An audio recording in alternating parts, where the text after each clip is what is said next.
खुलुमबाय गोजोन फुंबिलिनि गासिबो बड'लेण्ड बुब्लिनि अनसायगिरिफोरखौ बरायग्रोबाय। दिनै 3 नभेम्बर रबिबारनि फान्जामुथिखौ फरायथिनो लादों आं किलिखां ब्रह्मआ। फान्जामुथिनि गिबियाव दं मेष राशि।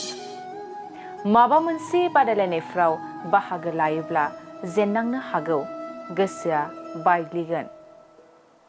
वृष राशि। मोजां बिबाननि थाखाय सायख'जागोन, गोजौ फारसे आवगायलांनो हागोन। मिथुन राशि। मोनखानाय गोहोखौ खोमाफिननांनो हागौ, सुथुरा हेंथा होगोन। कर्कट राशि। गोसोआव अगियान साननाया बुंफबगोन, धोरोम गैयै जागोन। सिंह राशि। गावनि अहंखारजोंनो सोलिनो नाजागोन, रावनिबो मोजां बाथ्रा खोनासंनाय नङा। कन्या राशि।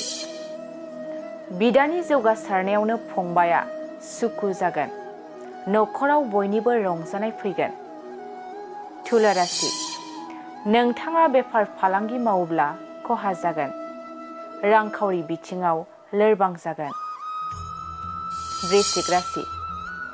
न'खरनि सुबुंफोरनि बुंनायाव गोसो सोलायगोन, बुजिनो हानाय गोहोआ बांगोन। धनु राशि।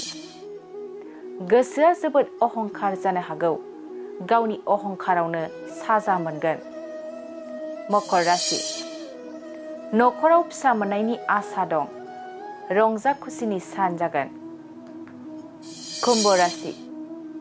नोंथांनि बिबाना गोजौ फारसे दावगालांनो हागौ, न'खराव गोजोन खुसि फैगोन। मीन राशि। सानै हयै हाबा मावनाया मोजां जागोन, सोरजोंबा थगायजानो हागौ।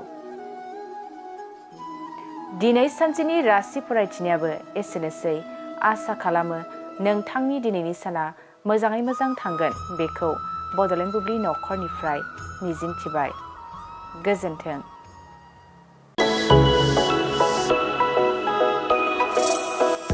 मोनसे फोसावथाय।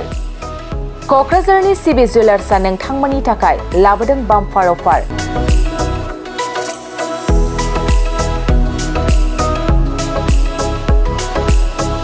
सना रुफा बायग्राफोरनि थाखाय धामाका अफार।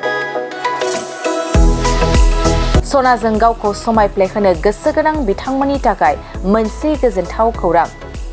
नोंथाङा लुबैनाय बायदि सनाखौ सिबि जुवेलार्सआव फैनानै खम बेसेनावनो लांफैनो हागोन।